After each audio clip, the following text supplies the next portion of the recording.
दोस्तों, ऑस्ट्रेलिया का नाम लेते ही kangaroo, cricket team world cup और सिडनी का ओपेरा हाउस आपके दिमाग में जरूर आता होगा। साथ में ये सवाल भी आपके दिमाग में जरूर घूमता होगा कि जो आपसे कई बार पूछा गया होगा कि ऑस्ट्रेलिया की राजधानी क्या है।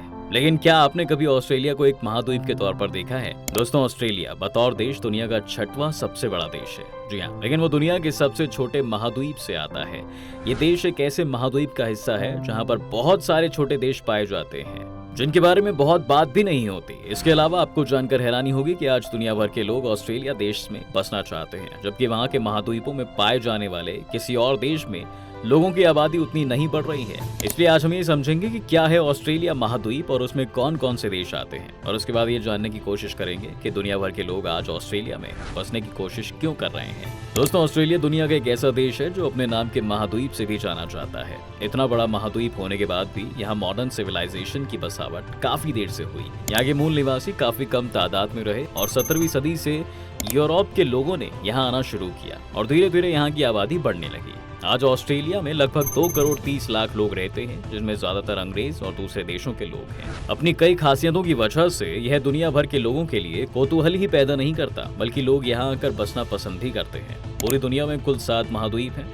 ऑस्ट्रेलिया उनमें से एक महाद्वीप है। इस महाद्वीप को ओशिनिया के नाम से भी जाना जाता है। क्षेत्रफल की दृष्टि से ऑस्ट्रेलिया महाद्वीप सबसे छोटा महाद्वीप है और साथ ही अगर ऑस्ट्रेलिया को द्वीप माना जाता है तो ये दुनिया का सबसे बड़ा द्वीप है। ऑस्ट्रेलिया महाद्वीप पृथ्वी के साउदर्न हेमिस्फीयर, जो 2 महासागरों से घिरा हुआ गिरने वाले दोनों महासागर प्रशांत और हिंद महासागर हैं, यानी कि इंडियन ओशियन और पैसिफिक ओशियन। अगर कॉन्टिनेंट को आप मैप पर गौर से देखेंगे तो इसके आसपास के देश जो नजर आते हैं उनसे आपको पता चलेगा कि ऑस्ट्रेलिया ईस्ट एशिया के कई देशों के करीब स्थित है। इस कॉन्टिनेंट के नॉर्थ में इंडोनेशिया, ईस्ट तिमोर और न्यू गिनी है। साथ ही नॉर्थ ईस्ट में सोलोमन आइलैंड, जबकि साउथ ईस्ट में न्यूजीलैंड है। ऑस्ट्रेलिया बतौर कॉन्टिनेंट कभी भी इतना बड़ा नहीं बन पाया कि उस पर अलग से लोगों का ध्यान जाए, क्योंकि आपको जानकर हैरानी होगी कि ऑस्ट्रेलिया कॉन्टिनेंट का सबसे बड़ा हिस्सा यानी कि 86% एरिया ऑस्ट्रेलिया देश का ही है। लेकिन इसके बावजूद भी इसके 14% हिस्से कुछ और देशों में पाए जाते हैं। संयुक्त राष्ट्र यानी कि उनके द्वारा जारी किए गए आंकड़ों के अनुसार ऑस्ट्रेलिया कॉन्टिनेंट में 14 देश हैं और 9 ऐसे भी देश हैं जिस पर किसी दूसरे देश का नियंत्रण है, जैसे कि Guam, northern Mariana island, American Samoa. ये 3 यूनाइटेड स्टेट्स ऑफ अमेरिका के कंट्रोल में आते हैं। न्यू सेलेडोनिया, फ्रेंच पोलिनेशिया, वल्लिस एंड फुटुना ये 3 फ्रांस के कंट्रोल में हैं, जबकि कूक आइलैंड, न्यूवे, टोकोलो ये तीनों न्यूजीलैंड के कंट्रोल में हैं। यानी कि दोस्तों, इस कॉन्टिनेंट में पाए जाने वाले ज्यादातर देश अभी भी दूसरे देशों के कंट्रोल में है। इसलिए कहीं ना कहीं इन छोटे देशों की इतनी स्वायत्तता नहीं बन पाती कि उस पर दुनिया भर में अलग से बात की जाए, क्योंकि यह जिन देशों के कंट्रोल में है वह देश इन्हें कॉलोनी के तौर पर इस्तेमाल करते हैं। जी हाँ, क्योंकि इन देशों में रहने वाले लोगों की संख्या भी इतनी ज्यादा नहीं है कि अलग से हाईलाइट हो सके। इसलिए पूरे ऑस्ट्रेलिया कॉन्टिनेंट में सिर्फ और सिर्फ ऑस्ट्रेलिया ही एक ऐसा देश है जिस पर दुनिया भर की नजर बनी रहती है। वैसे अगर इस महाद्वीप के कुल क्षेत्रफल की बात करें तो 84,86,460 वर्ग मीटर है, जो कि विश्व का क्षेत्रफल का 5.9% है और जनसंख्या लगभग 4 करोड़ 38 लाख है, जो विश्व की जनसंख्या का केवल 0.54% ही है, जिसमें अकेले ऑस्ट्रेलिया देश की जनसंख्या ही 2 करोड़ 61 लाख है। इस तरह से आप देखें तो जब भी कभी ऑस्ट्रेलिया महाद्वीप की बात होती है तो असल में ऑस्ट्रेलिया देश के बारे में ही बात हो रही होती है। इसलिए यह देश आज दुनिया भर के लोगों के बीच काफी पॉपुलर देश है, जहाँ पर आबादी बहुत कम है और जगह बहुत ज्यादा। इसलिए नई अपॉर्चुनिटी को बनाने के लिए लोग ऑस्ट्रेलिया में बसने का निर्णय लेते जा रहे हैं। इसकी शुरुआत की बात करें तो दोस्तों, ऑस्ट्रेलिया के मूल निवासियों को एबोरिजिनल कहा जाता है, जो हजारों साल पहले एशिया से आए थे। लेकिन अब वे ऑस्ट्रेलिया की जनसंख्या के केवल 3% हिस्से का रिप्रेजेंटेशन करते हैं। यानी आप सोच सकते हैं कि आज ऑस्ट्रेलिया में जितनी आबादी है उसमें से 97% लोग ऑस्ट्रेलिया के मूल निवासी नहीं हैं। यानी कि समय समय पर यह इस देश में आकर बसे होंगे और वहां पर खुद को स्टैब्लिश कर लिया होगा। ऐसा कहा जाता है कि द्वितीय विश्व युद्ध के बाद बड़ी संख्या में दूसरे देशों से लोगों का यहाँ आना शुरू हुआ था, जिसकी वजह से यहाँ पर एक मिक्स्ड कल्चर वाले समाज का विकास देखने को मिला, जिसकी वजह से आज ये मुद्दा सेंसिटिव पॉलिटिकल इश्यू भी बनता जा रहा है। अगर आप ऑस्ट्रेलिया के डेमोग्राफी को समझने की कोशिश करें तो आपको पता चलेगा कि यहाँ पर 90% लोग ब्रिटेन और यूरोप के बाकी देशों से आकर बसे हुए हैं।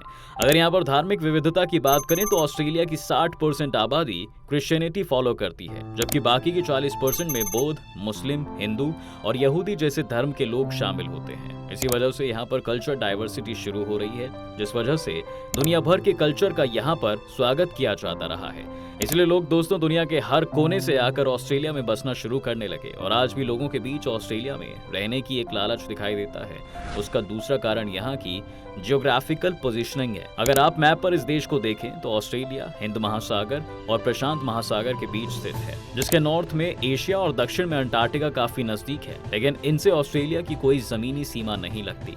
इसके अलावा ऑस्ट्रेलिया के बीचों बीच से मकर रेखा होकर गुजरती है। जी हाँ, जिस तरह भारत के बीच से कर्क रेखा होकर गुजरती है।